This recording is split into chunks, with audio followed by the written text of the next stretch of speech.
Hello, everybody, and welcome once again to Wrestling with COVID. This is our monthly discussion on everything going on in the world with COVID and wrestling.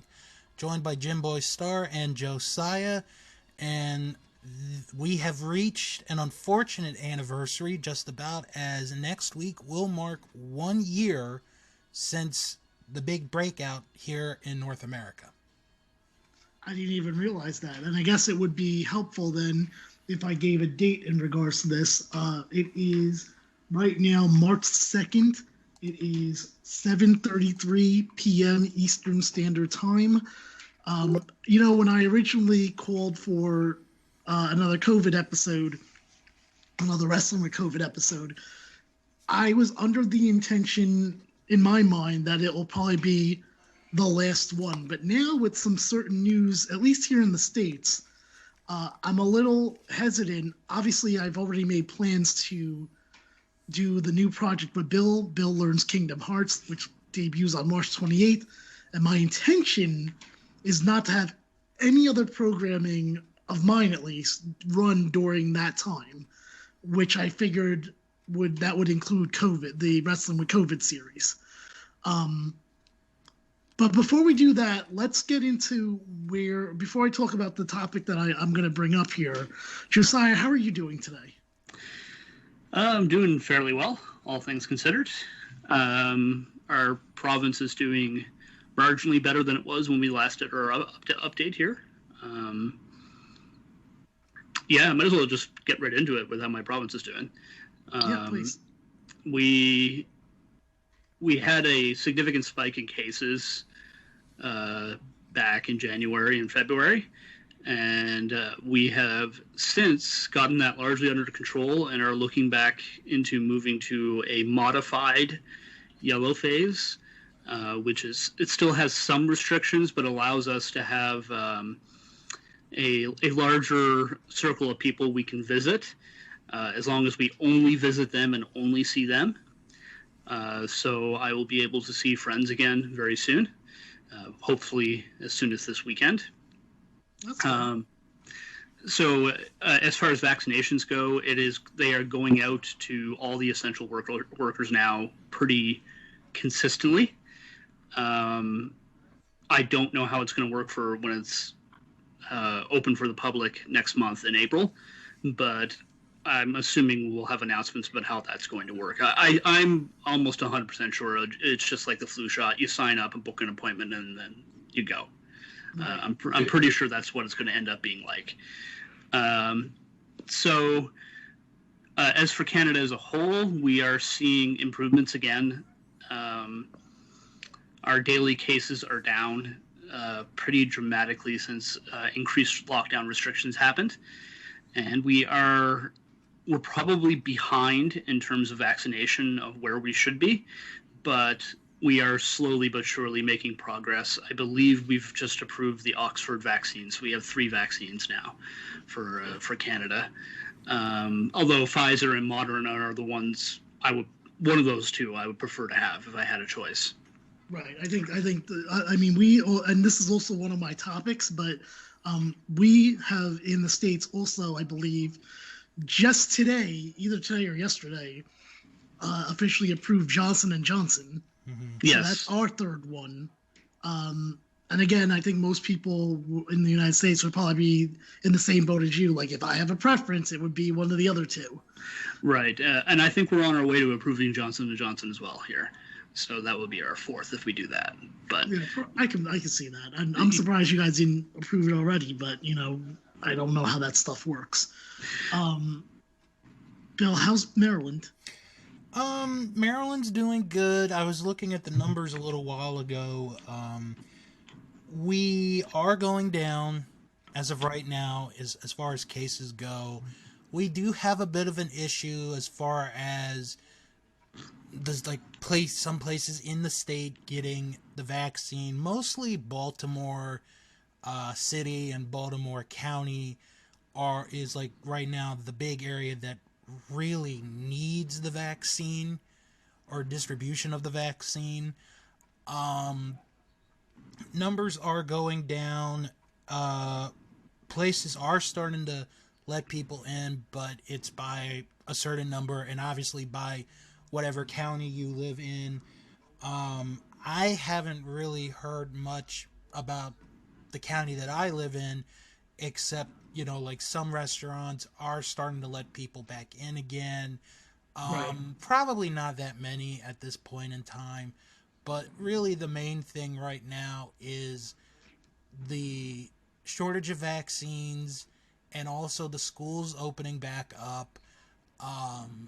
There are some counties that opened their schools this week. Some have been open for a while.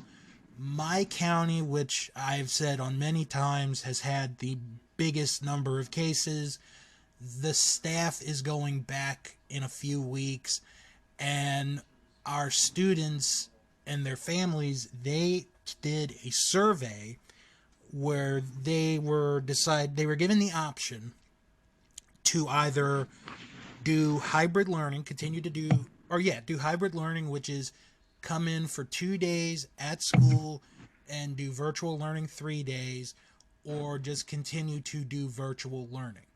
So those surveys have been sent. The deadline was a couple of days ago, and the first day that students who decided they do want to go back can go back is April the 8th. Okay, and where does that leave you? Are you going back to? Weren't you doing like a on one day but off another day? Were you doing that? If I'm not mistaken. No. What were you doing? You were just home the whole time? Yeah, right? I was just home the whole time. So now is that your date that you're going back no matter what? March 17th is the date I go back. Oh, that's because I'm staff. So.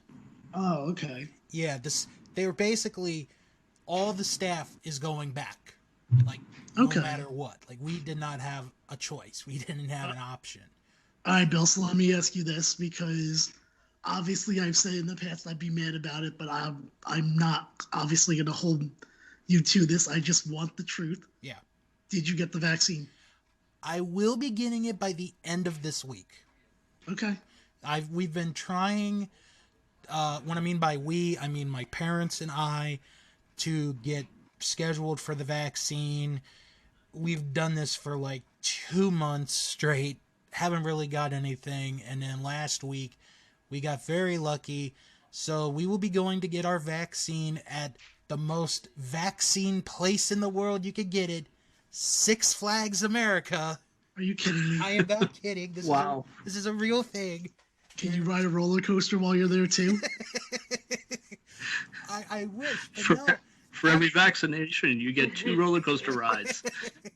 I wish. But no, what's actually kind of neat is this is one of the few places in the state where you just stay in your car and they give you the shot. Wow. Okay. We don't have any of that here. We all have to. To my knowledge, we don't have anywhere where you can just stay in your car. That's news to me. Mm-hmm. It brings a whole new meaning to drive through shotting. It is. I mean, I shouldn't be surprised by it. I mean, because we've been doing COVID tests where you can just get it in the car. Mm-hmm. So why would be a vaccination thing be different? Of course, I'm still going to work every day, and it looks like for me it's not going to be till April. But good. But now let me ask you this, Bill, since you're going to be getting it, Mm-hmm. do you have any idea if they're going to say which? I doubt it, but are they going to say which shot do you want, or do you know which one you're getting already? I have no idea if they're going to give me the option. Okay. And I assume you're in my boat. You're nowhere near. No, not right now. Yeah, it's not open up to the public yet here in Canada. So once it's open to the public, though, I'll follow whatever procedure it is to get vaccinated. And I don't think it would be an overly long wait. Once they have enough supply to start rolling it out to the public. And like I said, I assume it's going to be handled with our health cards at a pharmacy. It's not going to be an overly big deal to get it done. Okay. So I don't see it being too much of a problem here. And I would expect ease of access. They might set up like some drive-through places like that as well. But I expect coming announcements for that. It's going to be different for each province too, probably. Right. Like we're still going to have a federal rollout plan, but the federal rollout's more about supplying the provinces, and then the provinces can decide how to best to meet their needs in that regard.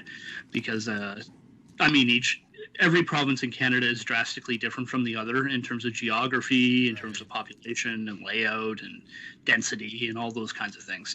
Yeah. So I would expect the cities will get the vaccinations first because the most people are there, so that kind of makes sense. But I hope they find a way to serve the rural areas that don't have hospitals. There are some like that, and hopefully they can set up like roaming clinics or something like that to get those done. All right. So yeah, for me, just again, still just going back and forth to work, still being sick. Like I said, I've been suffering from health problems for a while now. You would think that would move me up a little bit, but I had filled out the form months ago. Well, not months ago, I guess like a month or two ago. I should have cheated. That's what I've come to the conclusion with. Although I don't know how far I would have gotten with the cheating, to be fair. One of the reasons, maybe this isn't too much of a worry for Canada, but one of the reasons why I'm thinking that, unfortunately, this might not be our last COVID episode is because of news that came out today in the United States of Governor Abbott in Texas. Yeah. He has now announced Texas is open. Yeah. And not only are all masks no longer needed, but also, what was the other thing? Businesses are open 100%. So this is why I hesitate. I went into this up until yesterday or up until today saying this is probably going to be our last COVID episode. What else can possibly happen? I mean, granted, there are things that can happen, but I didn't foresee it. This is one of them. People traveling to Texas and then out again, spreading this thing. Now, granted, yes, I'm not as worried about it because we are legitimately getting vaccinated, but also I am worried that is just going to delay things. I do not understand why we cannot just wait until May. I think May is reasonable to start a reopening, specifically whatever Memorial Day. Let that be at the beginning of the summer and people enjoy their summer. What do you two have to say about this? Well, I retweeted the Governor Abbott's announcement with a tongue-in-cheek response, and it was an image shaped like a Facebook like that says "Coronavirus likes this," because they're going to see spikes again. It was a few weeks ago they were doing 20,000 cases a day in Texas alone. Canada has been doing 3,000 or less cases a day for the majority of this. We're an entire country. I mean, we have 38 million people. Texas has 22 or something like that. But so it is comparable in that regard. Yeah. There's no reason why Texas could not be doing better if they kept the lockdowns. And anyways, the announcement of that is premature. Just because I think I saw the statistics, they vaccinated something like 14% of people. Adults in Texas, which is not nearly enough. Absolutely not, yeah. And the thing is, too, Houston, there was a news article. Houston is the only city in the U.S. known to date to have all COVID-19 variants at play. Oh, I didn't even know that. So, and we're not 100% sure how the variants are going to react to the vaccine. We know the British variant, the vaccine does do a good job of slowing that down. The South African variant, we're not 100% sure, but it looks less effective against that. Not ineffective, but less effective. Mm-hmm. But one thing that I am encouraged about, if they can get the vaccines out, especially the Pfizer and Moderna ones,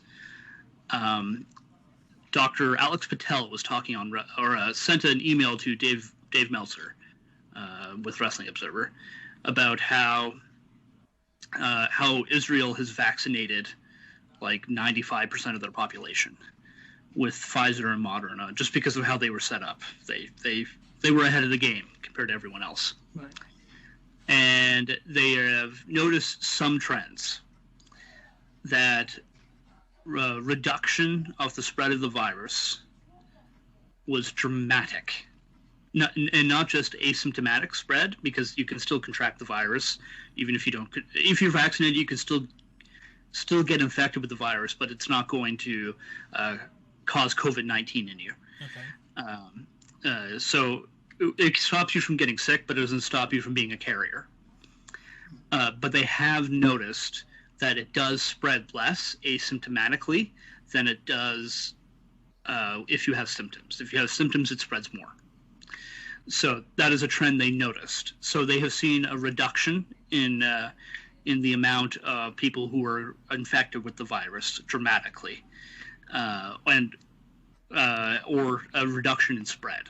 So there is good news with the more effective vaccines, the Pfizer and Moderna ones. And good news about it too is I think the people behind testing for variants and going to release a variant vaccine as well. Because they already had the vaccine made. Now it just happens because the mRNA vaccines are just instructions for your cell to build a protein.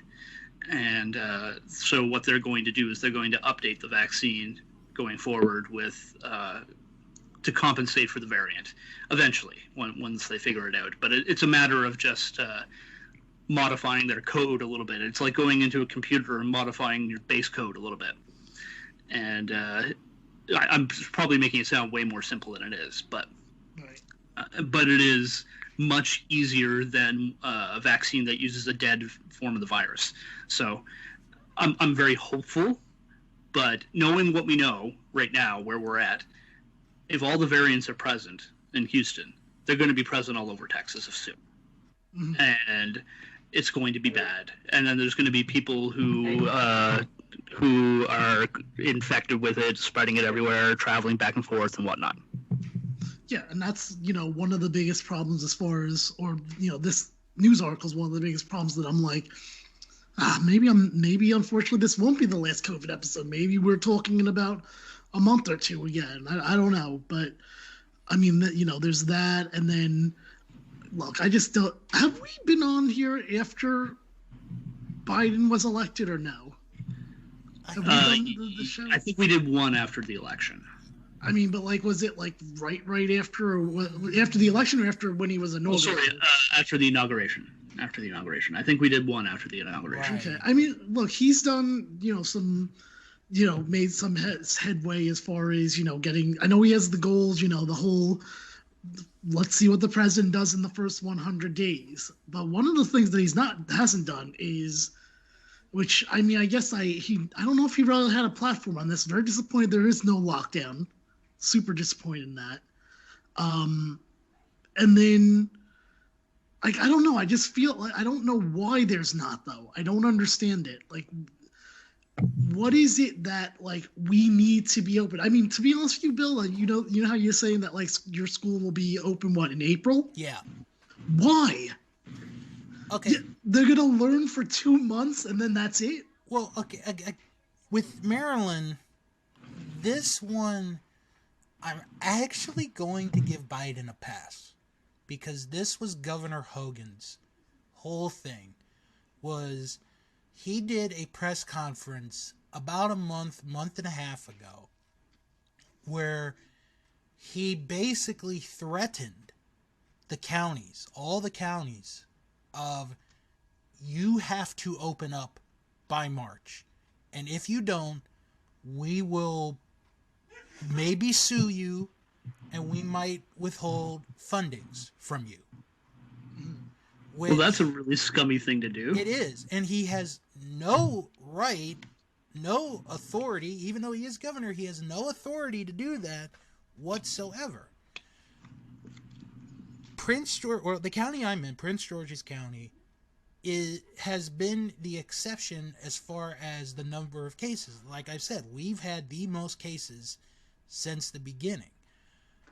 I want to say that Governor Hogan has put a leash, at least on some counties, some of like the bigger counties, because, okay, you guys have had more cases, but still, the fact that you want kids to go into school with less than 2-3 months of the year, and I've made this argument to a bunch of people. By the time these kids get back, especially, like some this week, some, a couple weeks ago, in these kids' minds, this school year's over already. Exactly. They just want to get to June and be like, okay, summer vacation. It doesn't make an ounce of sense to me. The only thing that I can figure here is that, let's be honest, parents don't want to spend time with their kids. I have a very hard time believing.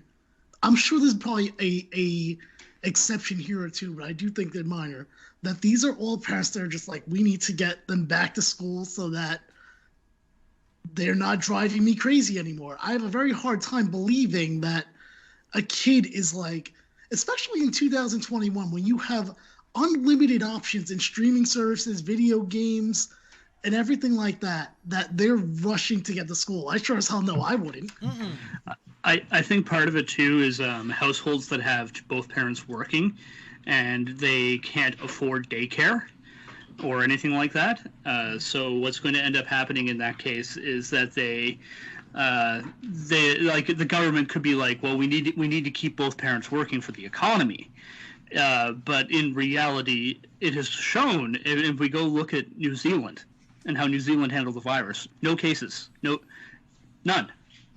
They've been free of cases for months. They are fully open. Just when you come in, you got to quarantine for a month. Sure, yeah. I think we talked about that before. Yeah, I did so too, yeah. But on the last one, Canada started doing something similar with people coming into the country. But they pay people to stay at home. It's going to work, right. And they're going to spend it on the economy. They're going to pay their rent. They're going to buy food. It will actually keep the economy going, probably a lot better than people going to work, getting sick, and dying. Mm-hmm.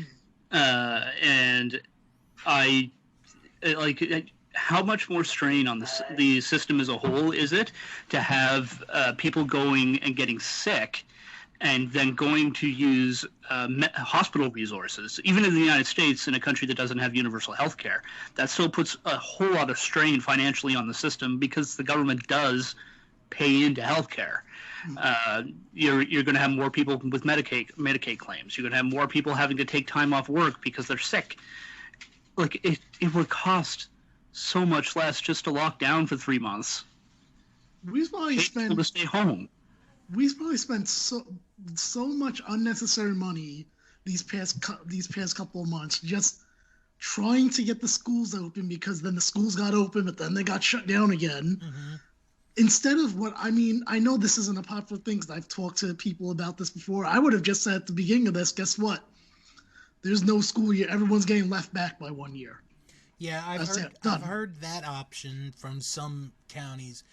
But I think the problem is with the schools. Joe Biden said that we will have all schools open within the first 100 days of my administration. But see, I don't understand. That's the thing that annoys me, though. I don't. Why is this? This is such an obsession. The thing is. Sorry. It's so short term. Yeah, exactly. I think it's short term. It's going to create more problems, but I also think it's part of them trying to appease the Republicans, which they shouldn't be doing. But here, at the same time, Biden is asking for basically the impossible to happen. And so many things have to go the right way for this to even happen, which I still don't think will happen.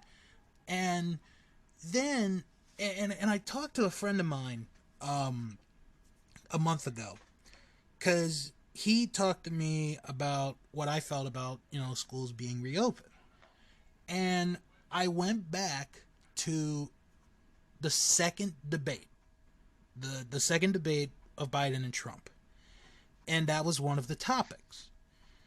If you watch the clip, Joe Biden at the end of that bit says to the teachers, well, if you die, oh well. And then he's like worried about, getting sick and all that. Come on. That right there, because I saw that when it happened and then I watched it again, does not give me confidence that this president can do something this big. And you're talking about schools where, in the world, we're like in the 30s compared to a bunch of other countries in the world. Mm. So I really think, and some of this comes off from Biden, that some of the governors come off as, schools, it's more important to the kids, not as important to the teachers. The teachers will be fine, and if they die, they'll just drop dead. I get that feeling, that vibe coming from him that, I really don't give a shit about the teachers. Let's just get the kids in. We can replace teachers anytime we want. Bill, you should move to New Jersey because our governor is clearly bought out by the friggin' teachers union. We have spent so much money on educational stuff that isn't even going on. Mm-hmm. Like, it doesn't make any sense to me. So I'll be honest with you. I think I'm on the opposite side of you in regards to this one. But in addition to this Texas thing, now we already talked about how terrible it is that WrestleMania is probably going to have fans. Or at least I think it's terrible because, again, just like the Texas situation, this can be a super spreader thing because you're going someplace from a variety of states and then going back. I would like to... Sorry? It's not like the situation with the Japanese wrestling shows being open and all that, where they're all wearing masks. None of them are cheering. They're making no noise and just applauding politely for even the heels do. It's like it's it's not like situation. How many people are traveling for the Japanese shows? Probably not many. It's usually that when it's the company that's doing the traveling. So like New Japan will go to a different town, and of course they test all the wrestlers and keep them all in social bubbles and stuff like that as well. So they're still handling it very, very well, although not ideally. But they're probably as well as you can if you're going to be running in a pandemic. And they take the social distancing seriously. People aren't going to travel from Tokyo to a small town to one of these shows or vice versa. They're going to wait until New Japan comes to their town, and then they're going to go to the show. So, right, which is why I had said that I was more okay with, your regular team game. I mean, I'm still not okay with it, but I'm more okay with it because no one's gonna, no jet fan is gonna come from another state just for a regular game. Now, if they're in the Super Bowl, maybe who knows? And there wasn't any reports that I've heard or seen that people came back tested positive for those that went to the Super Bowl. I mean, the numbers were up a little bit. I mean, you could take that as a variety of reasons. I mean, I guess. You can't really pinpoint it there, but there were up cases in that time. Now, my point is this, though. I'm not actually trying to talk about WrestleMania because we already know that's a shit idea.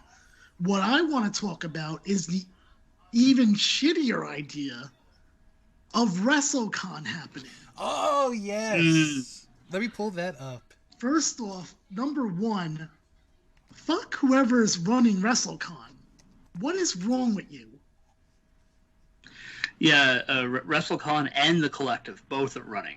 I don't know what the Collective is. The Collective is GCW. Okay. GCW's been running though. Like they were doing shows outside. I'm not saying it makes it right, so it's nothing new for them. Yes, yeah, and they have taken, at least the people, part of the Collective, anyways, have taken the social distancing in arenas seriously. I still wouldn't feel comfortable going though. I mean, at least they're taking the social distancing seriously, but it's a small, dingy building with poor ventilation. It's like, come on, guys. But I guess I'm more mad about Wrestlecon because, like, well, Bill, what you were gonna pull something up? What did you pull up? Let's hear what Wrestlecon has to say for themselves. Who is even running Wrestlecon these days? I don't really know. It does. Oh, hi.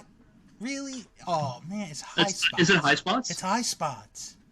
Okay. That kind of disappoints me because I like them. I get some of my stuff from there. But, okay.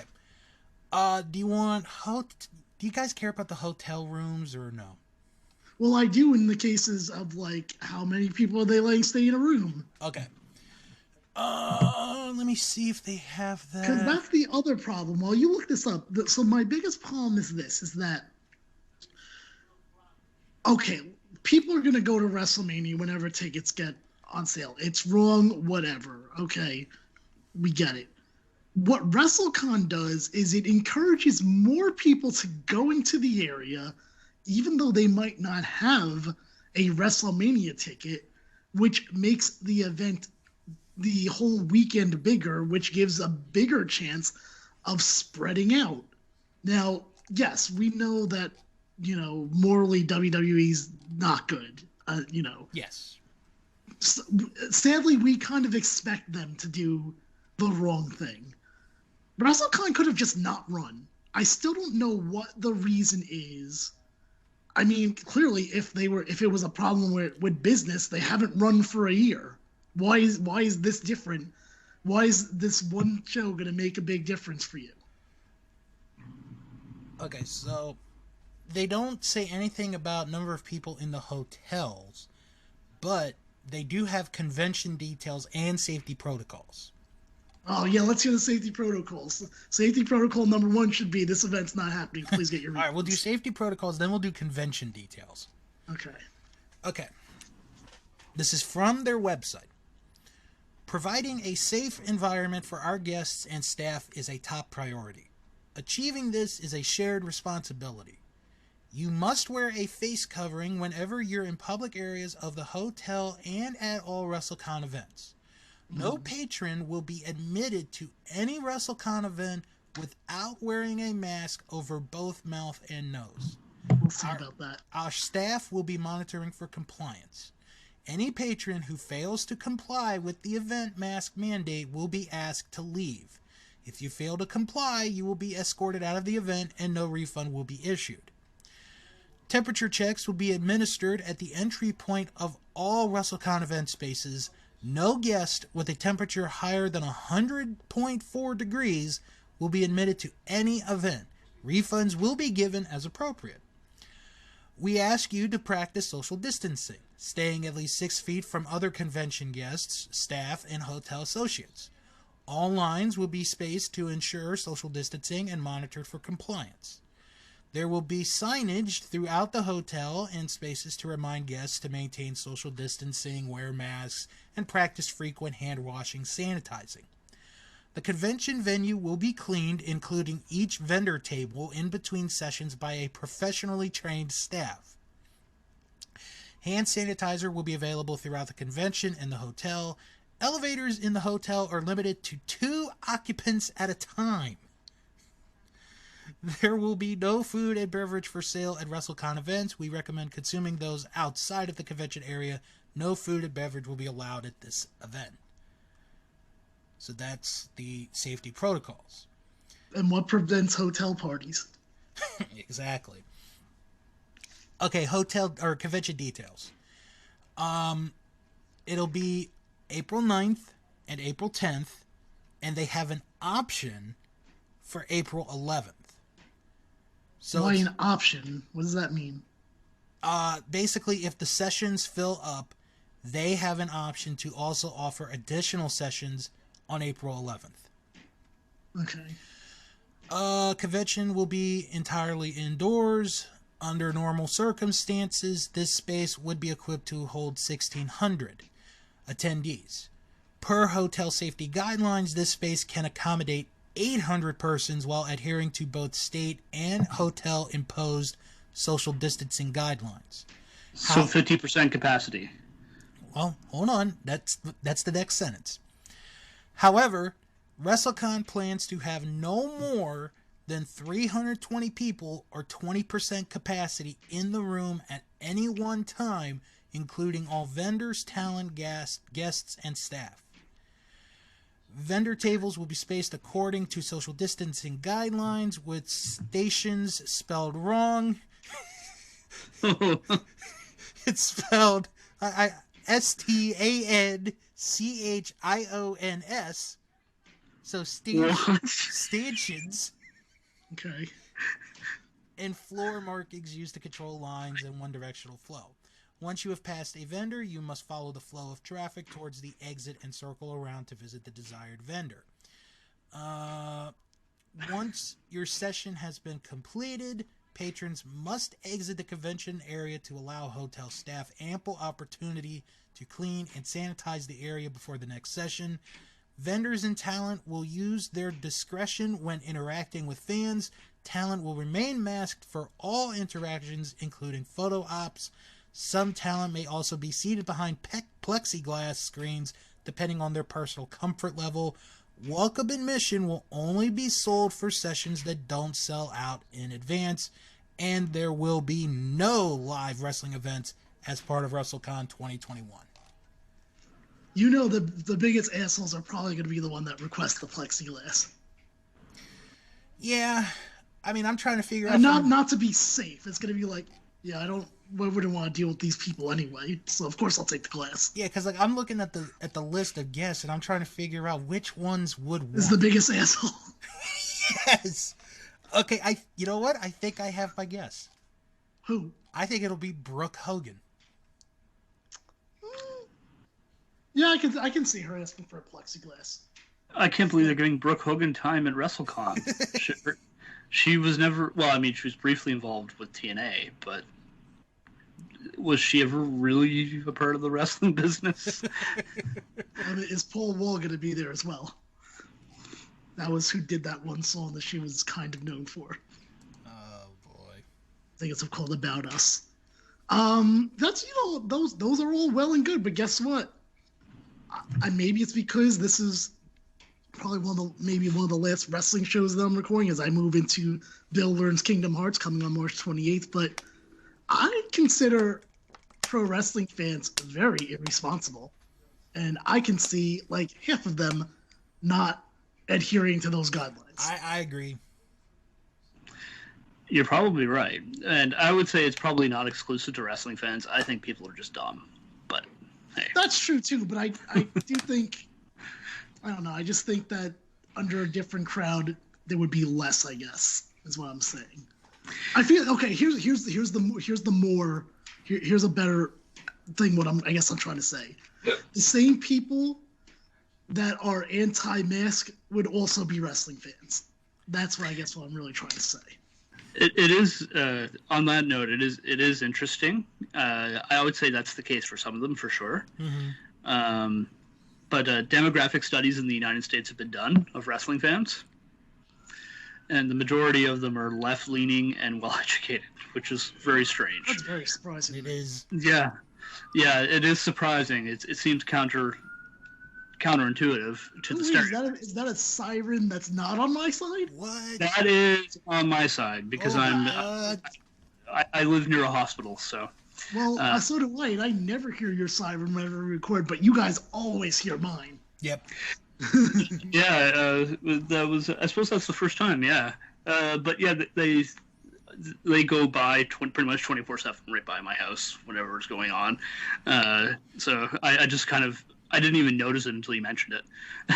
So Josiah, give us your thoughts on WrestleCon. What are your thoughts on?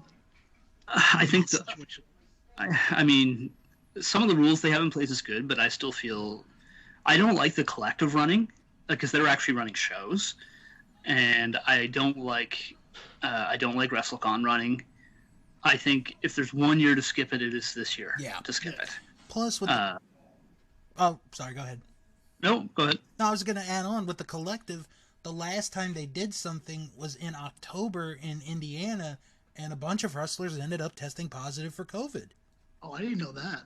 Yeah, a bunch of the indie folks did. And they're not 100% sure if it was something after the collective or something during the collective, because they weren't able to narrow it down. But that alone is part of the problem right there, is that you couldn't fully contact trace it. And I just think, unless you're a company that has incredible resources to provide the adequate amount of testing and things like that, you probably shouldn't be running right now. Like, I mean, it's not ideal that guys like WWE or AEW are running, of course not. But at least they're all testing now. And at least, except for this weekend, they were all, well, they were all in one place. Again, I put that to like the sports thing I said, is I don't think anyone is coming from Wyoming. Well, this week's a bad example because this week is a special Dynamite that I hope actually loses to NXT, because who knows, maybe there's a super Shaquille O'Neal fan out there. But in normal Dynamites, no one's gonna go from, let's say, Wyoming for just a random episode of Dynamite. Hey, baby, that's Shaquille O'Neal. Why would you want Dynamite to lose? And it's funny. It's like, if they were running in Canada, like they wouldn't be able to have fans in, except for maybe like 50 people at the most, spread out in a similar sized building. And you're like, right now, travel between provinces is required mandatory 2-week self-isolation when you travel between provinces. Right. So now, of course, there are going to be people who ignore those rules, and that's why cases have, for lack of a better term, spiked here. And by spiked, I mean we get like 20 cases in a week. But I mean, we've previously in January we broke our daily record, which is quite concerning for us here, because we got over 100 cases in a day, which was terrifying for here because of our smaller population and our elderly population, which is much higher than most places. But all that to say, you shouldn't be traveling between states to go to a wrestling show. No. That's ridiculous. There should be restrictions between the states for travel. Fine, if you don't want to lock down your entire state, fine, but limit travel. Just say anyone who comes in from out of state needs to isolate for 2 weeks, unless you have a workers exemption, which is what we do in Canada. Well, that was one of the things that I found the most surprising when that I learned from the Biden administration coming on. So when he started, I was like, all right, well, I guess we're gonna get a national mask mandate. And then I learned that he actually can't do that. Which is why there isn't really a national mask mandate, but there is a mandate on, I believe it's interstate travel, specifically airports, and I think it's public buildings.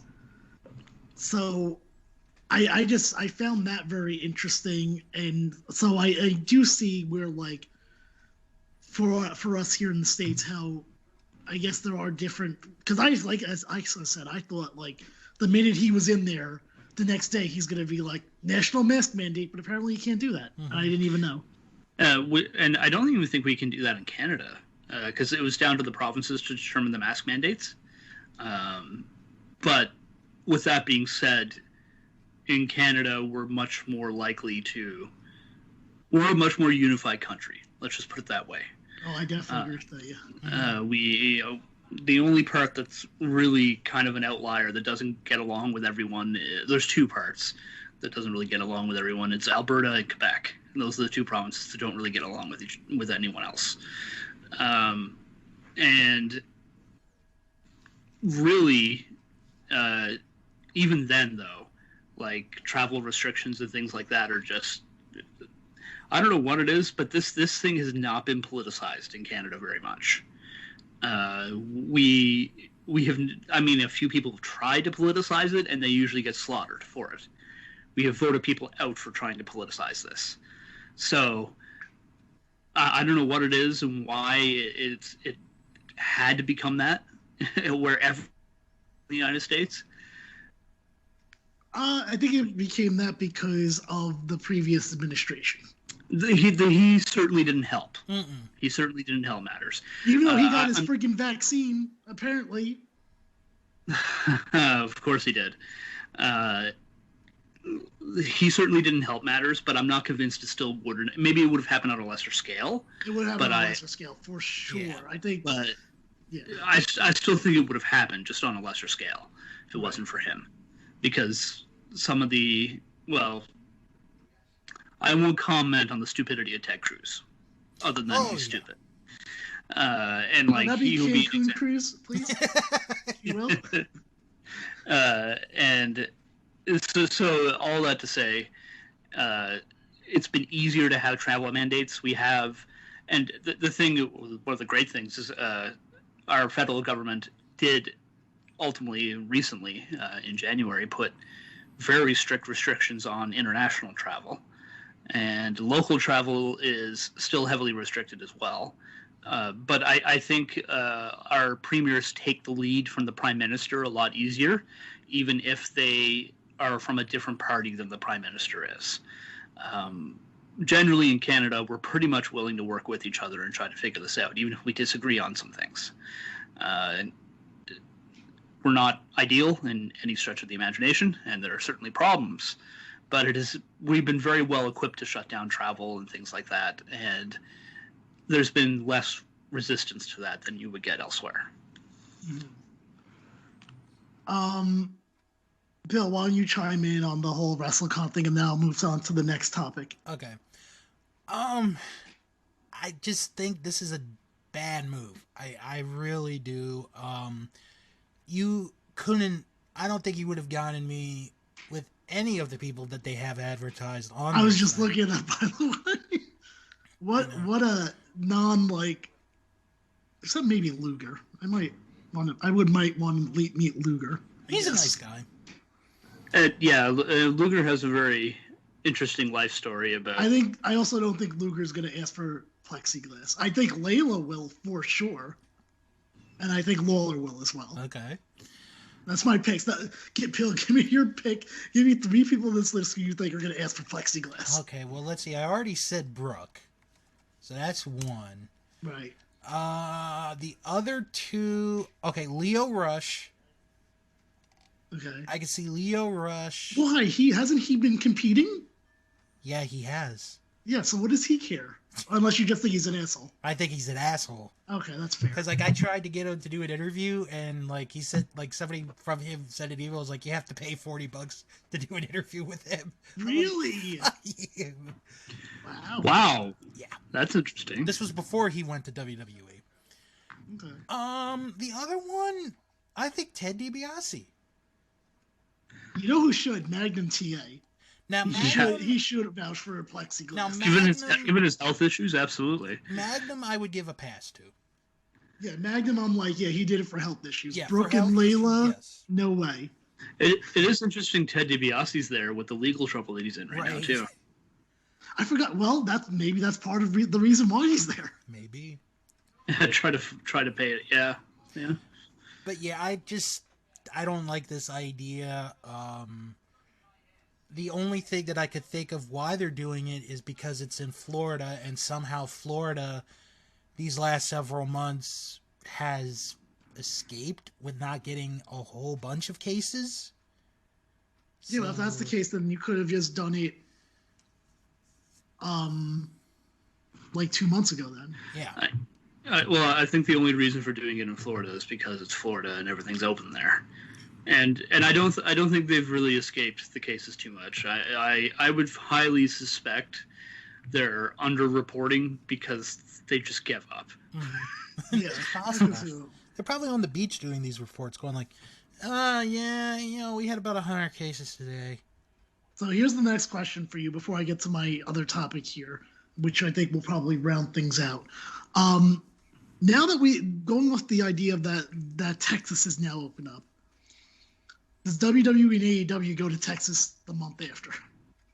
No. You're saying for neither of them or just one of them? Neither. WWE's announced they're not moving locations until at least September, and AEW, I think, said the same. Oh, really? I didn't even know that. Well, if that's the case, then yeah, they're both good just staying where they are. And even if they hadn't said it, I don't think AEW would have moved anyway. I maybe would have seen WWE, but now that you've said that, Josiah, then I'm feeling a little bit better with it. Yeah, they announced during one of the conference calls, WrestleMania is going to be the only show that has fans until September. So they're not doing fans for any other show until at least September, which good for them. They're actually being smart about this, aside from having the fans at WrestleMania. But and I know AEW isn't going to. They're not moving from Daly's place until this is over. All right. What about any other promotions? You think they'll try Texas at all? Oh yeah. Oh, some scumbag indies definitely going to run Texas for sure. Maybe WrestleCon will do an event there down there. God. You know what? I don't think any others will, because Ring of Honor is just set with Baltimore right now, so they're fine where they are. I think Ring of Honor's taping like 12 to 16 weeks of TV at a time, anyways. So. The only one that I'm thinking of that might go to Texas, and it's not because of their owner's an asshole or they have an ego. I just think it's because of they need a place to tape. Could be Major League Wrestling. That's the only one that I could think of, but even there, I don't think they would do it. Well, when they do tape, I think they are taping in Florida. Okay. I think they just did the Filthy Island shows. Right. Recently, and I think they are taping in Florida, but they're mandating bubbles like Ring of Honor. Yeah. All right. So, like I said, final. Unless either of you two guys have some. So, Michael, on the surface, this isn't going to seem like a COVID issue. However, I would like to pose a scenario to you. So, there was this big story today. And I might not know the full gist of it, so you two can fill in the blanks for me if I for things I don't know. So there was an event that was going to happen called Wrestling for Women Charity. Oh, yes. So apparently Joey Ryan was a part of it, and Tony Khan said his talents were not going to be a part of it if Joey Ryan was on it because of some stuff that happened months ago. I didn't follow any of that. Here's my question, because even though this sounds like I'm going to talk about Joey Ryan, it's actually not the route that I'm going in regards to this. Now, this has been canceled, right, if I'm not mistaken? Yes. Yeah. Yes, although I'll explain the story a bit, but I'll let what you're saying first. Well, again, here's my question is, let's say Joey Ryan wasn't a part of this. It's for charity, but it still seems like an unnecessary event to put on when we've just been saying all these things that shouldn't be running. I agree. So first, give me the background of this, and maybe that'll change my mind or give me more insight. So here's the background. First of all, what charity is this for? That's the first question. I couldn't find the. Okay, I have the full story in my head because I've been reading about it all day. So, because it was just been all over. I brought up the right topic then. I guess. Yes. It's been all over my Twitter timeline. So, I will go to the Observer website, and they'll probably summarize it better than me here. But then I'll give a little inside information on the charity as well because I know who they are and they're very suspicious. So let's start with this first. Joey Ryan has been accused of sexual assault and harassment by, I think, no less than at least 18 different women, and possibly more. I don't know what the exact number is, and he's suing all of them, and the cases are being thrown out one by one. So he's absolutely. And based on all his actions, I would say he's probably very guilty. He's also claiming to be a Christian now. So. Oh, he's born again? And then he'll post something about how all these women are lying and swearing at them and this kind of stuff. And I'm like, yeah, not exactly a Christian attitude towards this, given, well, from a pastoral perspective. Own what you did. But back to this here. Joey Ryan had his own promotion called Bar Wrestling. And so as in he doesn't have it anymore. Well, he supposedly shut it down after he was accused of everything, was speaking out. Now, this show, the Wrestling for Women's charity show, it was supposed to be in Knoxville, Tennessee, and it was scheduled for March 20th, and some AEW wrestlers were announced, and a poster circulated on the event's Twitter account where Joey Ryan could be seen on the poster. Based on the page to buy tickets, it would appear Bar Wrestling was actually promoting the show under a new email address for the charity. This led to AEW owner Tony Khan saying on Twitter that he would remove talent from the event if Ryan was involved, but would still donate to the charity, and then said, but is the charity even legitimate? Because Joey Ryan's the one who's running it. Soon thereafter, the group announced that they now, on their now deleted Twitter account, that they were canceling the whole show while implying they did nothing wrong. And then they said, we apologize for riling everyone up. It's clear that we're in over our heads. We'll say that everybody booked was fully aware of all the details, including going through AEW's third-party booking system for talent. Rather than put talent in a tough situation, we canceled the show. The problem with that statement is that the people who were booked for that show were all told Joey was booking it. They were not told it was Joey Ryan. And because some AEW people were booked for the show, they assumed Joey Janela.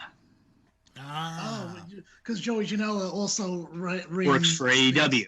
Well, no, but he also ran things before, from what I understand. They run little shows here and there at some point. Yeah, he's one of the guys who helps book some of the GCW shows. Right, so it's not like it's unheard of. Like, oh, of course, it's this guy who's run. Okay, that I guess I could see where the confusion would be there. Right, and Joey Ryan was being deliberately manipulative here to hide who was actually behind the show. So before the show, just so I'm keeping up on everything here. So before this show was announced, this Wrestling for Women's charity, that group had not run ever before, or they have? Well,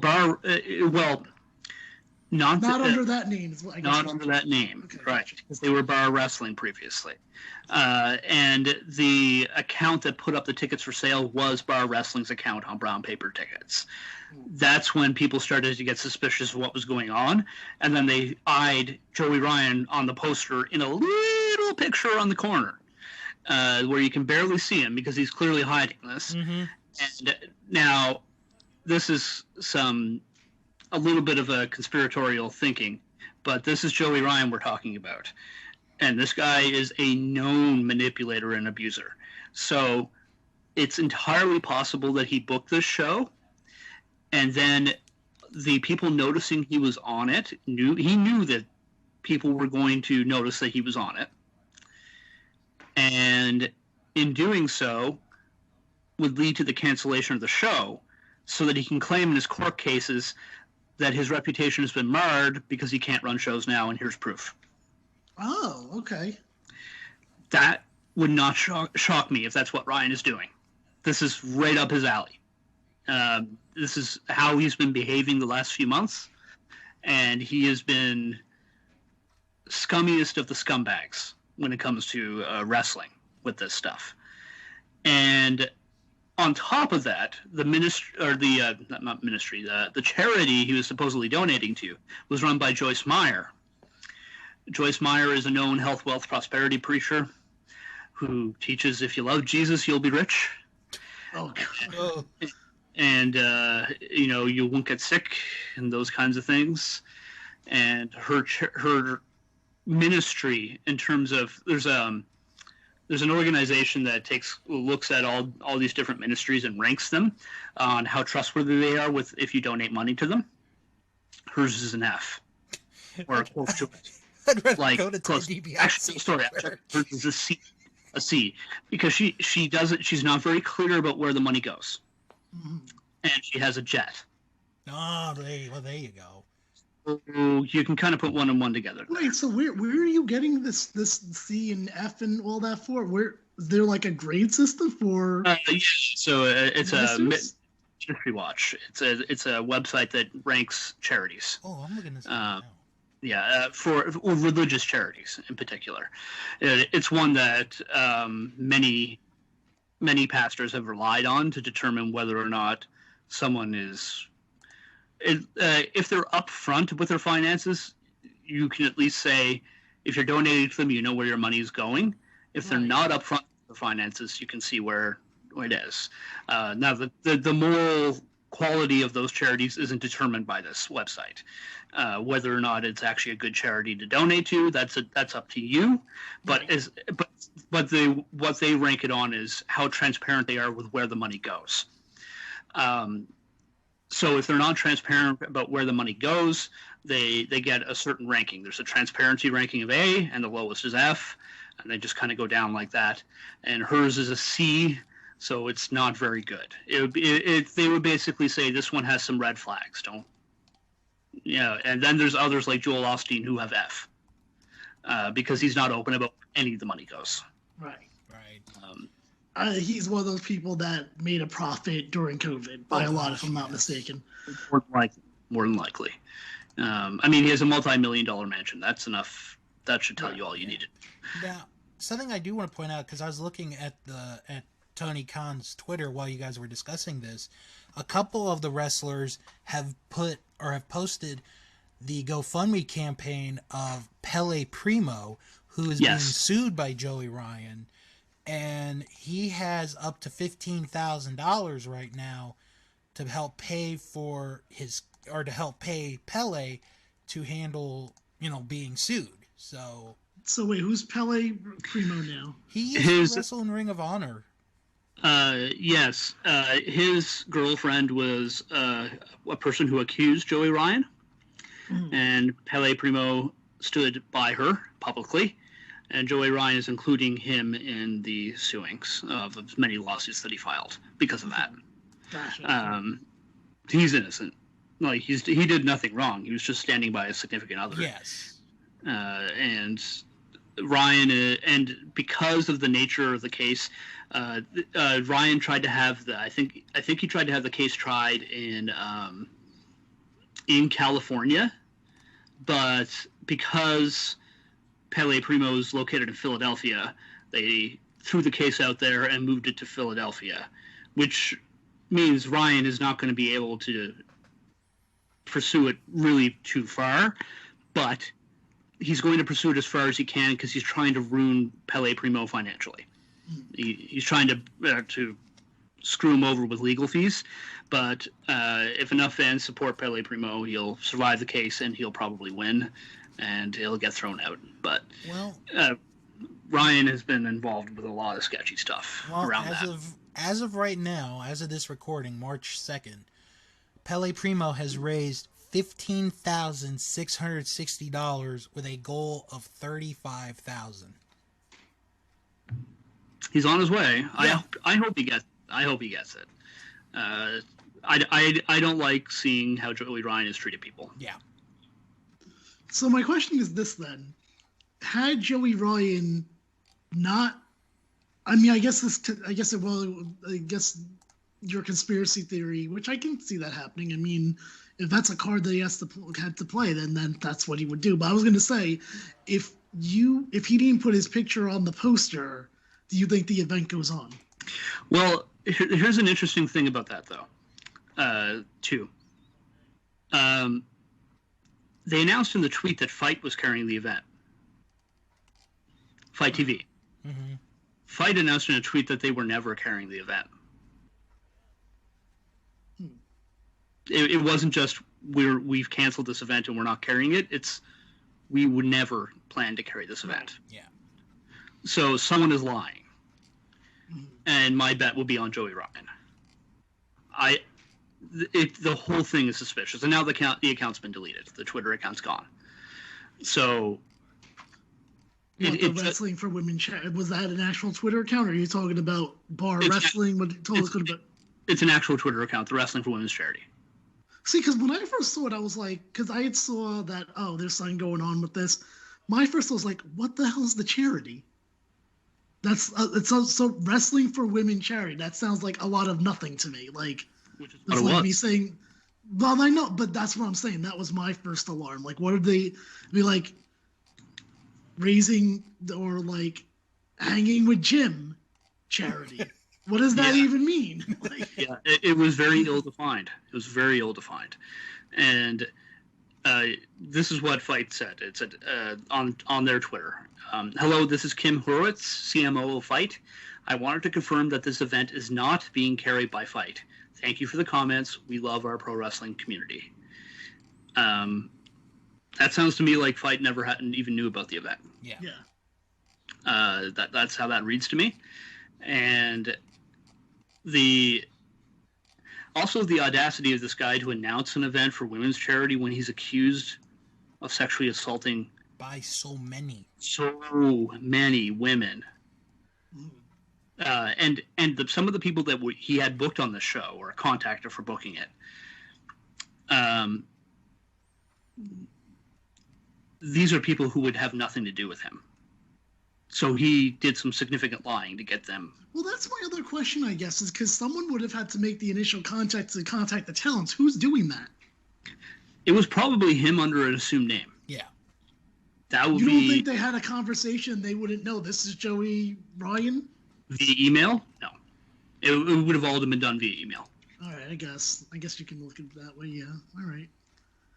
So, Bill, chime in on this, and then I want to actually get to the topic that I started with this. Although I knew it was probably going to go this route because I didn't understand a lot of what was happening.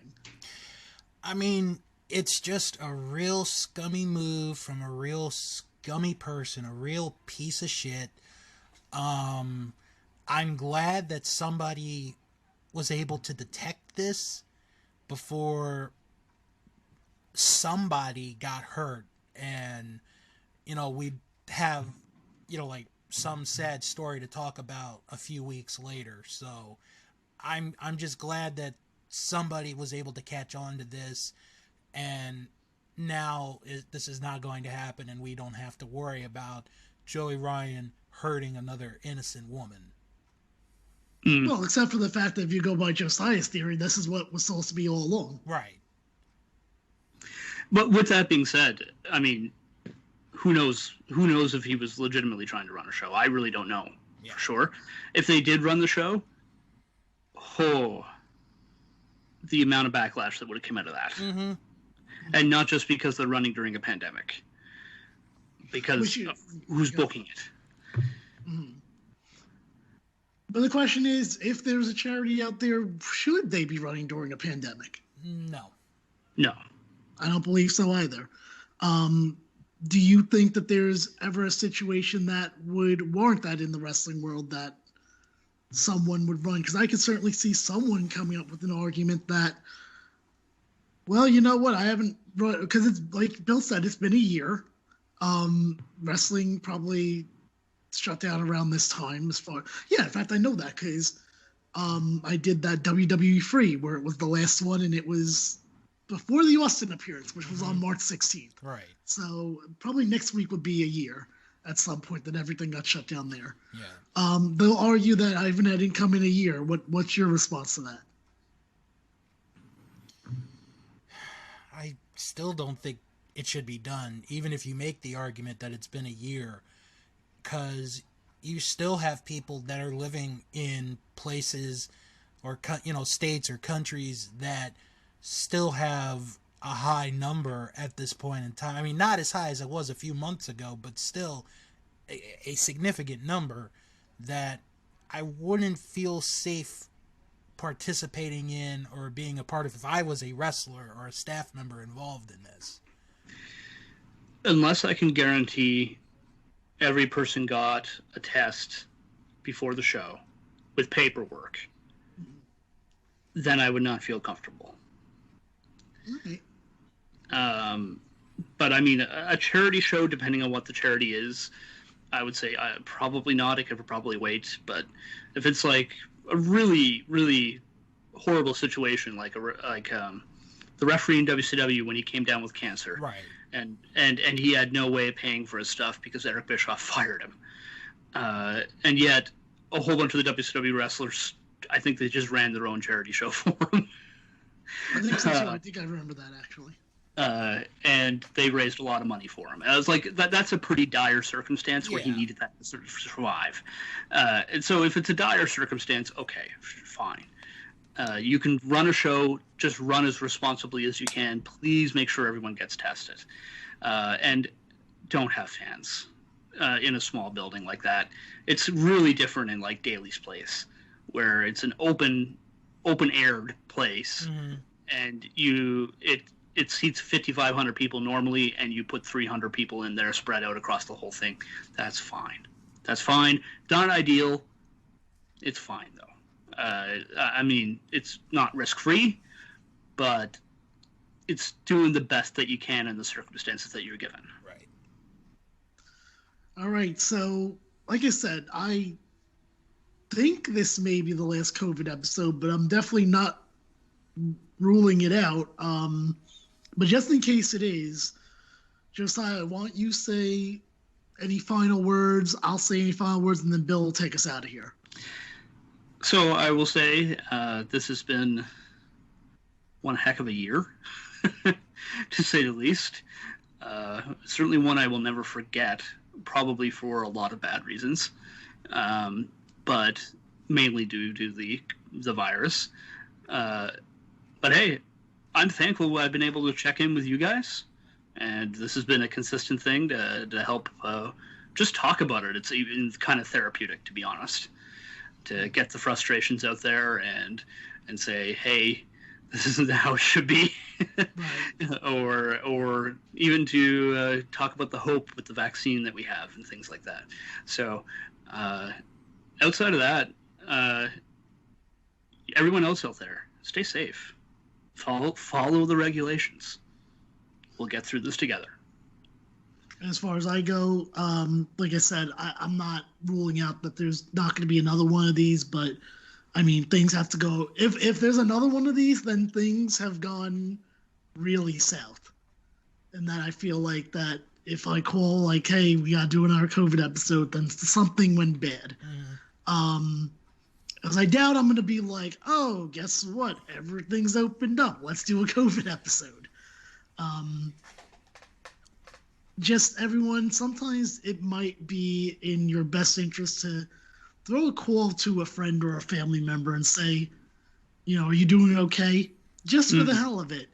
You know, there's a lot of things I think everyone has been dealing with, even if they weren't affected by COVID directly, that they could use a talking to, but maybe don't know how to reach out to someone in regards to it.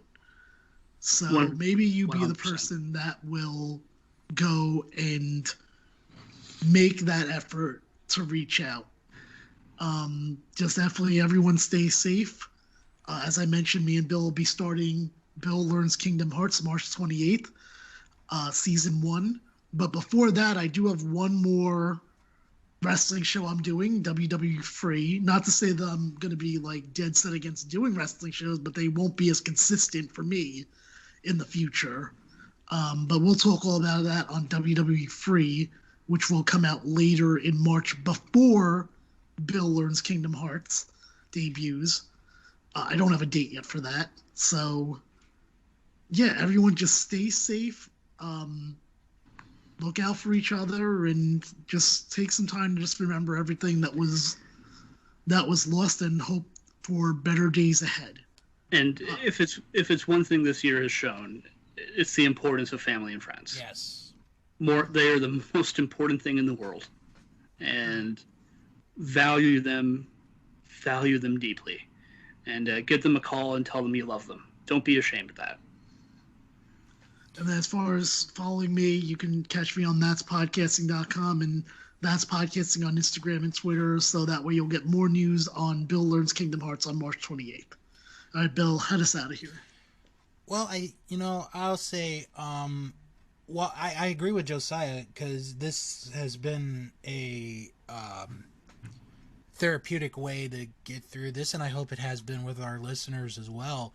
I think this has also been an educational kind of process because we're learning about how different places, not only, well, here in North America anyway, and also throughout the world have been handling COVID-19 and, just some of the news that we've gone through, some of the absurdities and some of the stuff that makes sense. And it's just been one of those times that, I think is a good timeline month by month of what we've all lived through. And,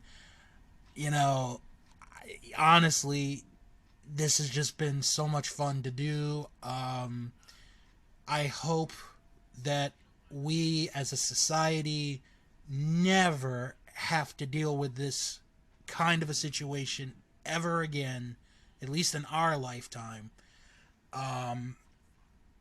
And it's just been an absolute honor to have done this with Jim, who I've known for at least 10 years, and Josiah, who I've known through Elimination of Royal Rumble podcast. And I think the three of us have gotten kind of a very strong bond between the three of us. I agree. I'm thankful for you guys. I mean that. Thank you. Me too. Yep. I am as well. So you can follow me on Twitter at House of Bill. You can follow me on Instagram at Mr. Billiam85. And I do a little podcast called That Wrestling Show, which comes out each and every Friday. Thank you all for tuning in, and, well, we'll talk to you all somewhere down the road. Who knows on what or where, but we'll talk to you all real soon.